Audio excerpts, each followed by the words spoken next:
Welcome to the Learning Pines YouTube. We hope this video helps. You start now, park safely, set the brake, and chock the opposite wheel so nothing moves. Once secured, inflate the tire to the recommended PSI and listen for hisses while you inspect. Run your hands slowly over the tread and sidewall to feel for embedded objects. Look closely at the valve stem and where bead meets rim.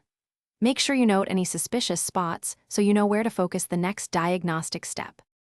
Once done with the quick scan, mix a solution of dish soap and water and apply it across the tread, sidewall, valve, and bead. You want a consistent lather. If no bubble appears, loosen the lug nuts and safely remove the wheel to inspect both inner and outer faces. Submerge the lower half of the tire in water or rotate it slowly while watching for steady bubbles.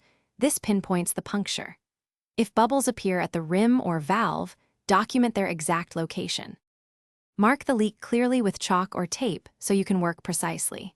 You should plug or patch small tread punctures following manufacturer guidelines, but replace the tire for sidewall damage or holes larger than recommended. The integrity changes. Once repaired or replaced, re-inflate to correct PSI and recheck with soapy water. If bubbles disappear under load or the leak seems intermittent, make sure the bead is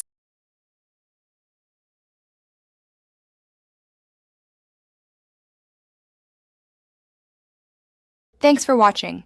Consider subscribing if we helped you.